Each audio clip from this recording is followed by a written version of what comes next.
السلام علیکم ورحمۃ اللہ وبرکاتہ۔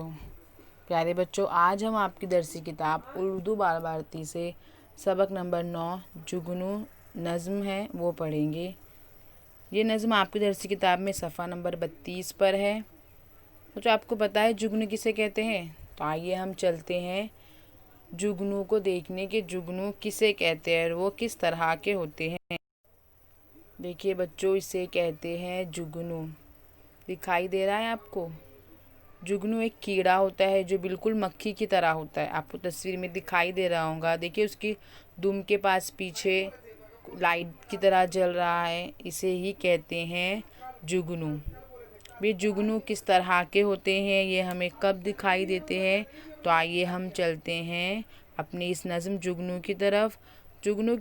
نظم کی طرف جانے سے پہلے بچوں، ہم تھوڑا سا تعارف حاصل کر لیتے ہیں اس نظم کے شاعر، جن کا نام ہے سکندر علی وجد۔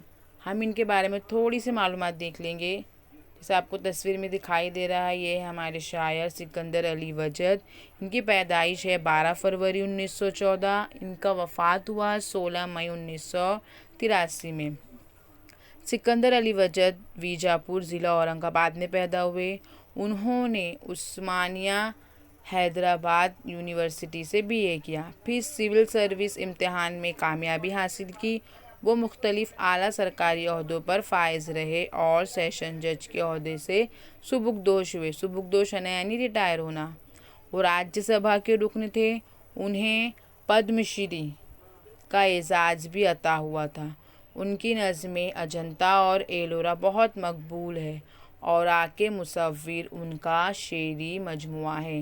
اس نظم میں برسات کی رات میں اڑتے ہوئے جگنوؤں کا منظر پیش کیا گیا ہے۔ بچوں، ہم پہلے نظم کی بلند خوانی کریں گے۔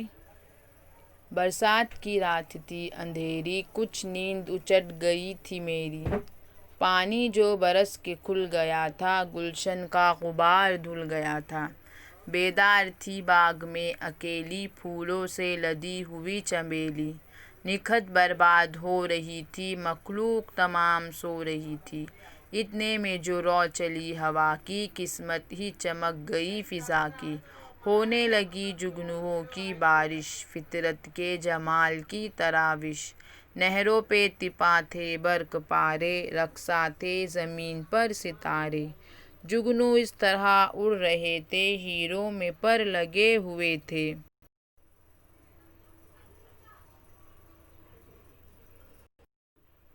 بچوں، بلند خوانی کے بعد نظم کی ہم چلتے ہیں اس نظم کی وضاحت کی جانب۔ پہلے شعر میں دیکھو بچے شاعر کیا کہہ رہے ہیں۔ برسات کی رات تھی اندھیری، کچھ نیند اچٹ گئی تھی میری۔ نیند اچٹ جانا یعنی اچانک سے آنکھ کھل جانا۔ کس موسم کا منظر شاعر ہمارے سامنے بیان کر رہے ہیں؟ جی ہاں، برسات کا۔ برسات کی رات کیسی تھی؟ بالکل اندھیری، اور شاعر کی جو ہے اچانک سے نیند اچٹ گئی تھی، ان کی نیند اڑ گئی تھی۔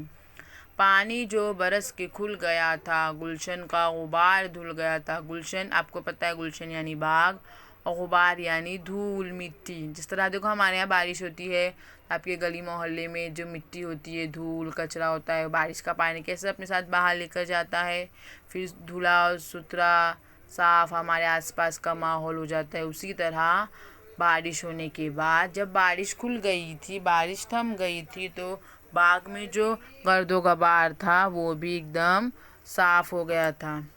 بیدار تھی باغ میں اکیلی، پھولوں سے لدی ہوئی چنبیلی۔ بیدار ہونا، جاگنا۔ باغ میں کون جاگ رہی تھی؟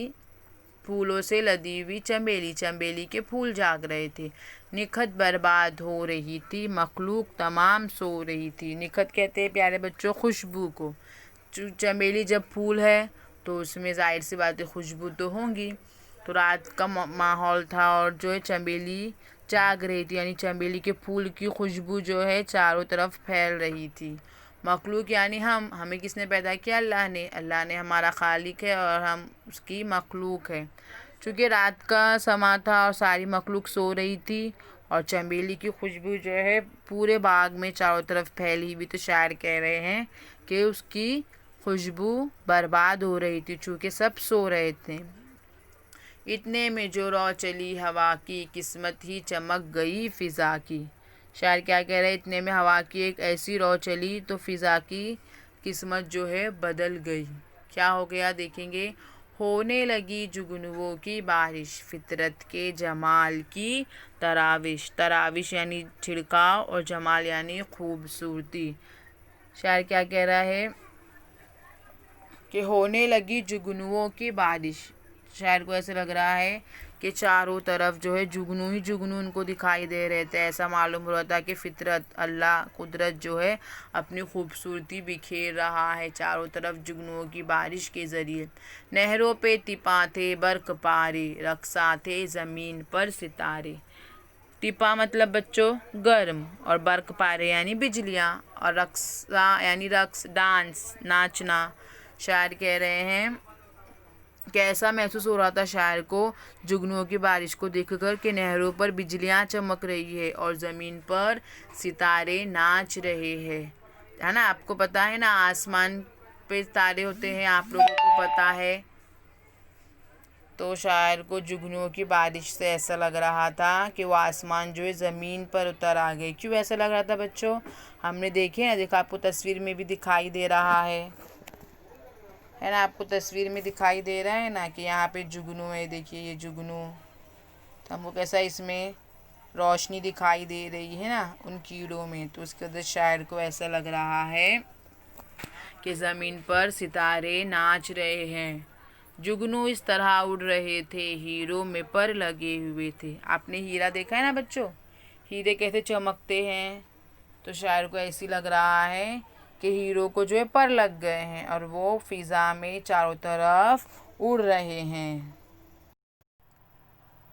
ہمارا اگلا شعر ہے بچوں، ظلمت موتی لٹا رہی تھی، پریوں کی بارات جا رہی تھی۔ ظلمت یعنی اندھیرا، اور بارات تو آپ کو پتہ ہے نا ہمارے یہاں شادیاں ہوتی ہے، دولہے کی بارات جاتی ہے، تو ایسے شاعر کو ایسے لگ رہا ہے کہ اندھیرے میں جگنو جو ہے موتی کی طرح چمک رہے تھے۔ شاعر کو ایسا معلوم ہو رہا تھا کہ گویا پریوں کی بارات جا رہی ہے۔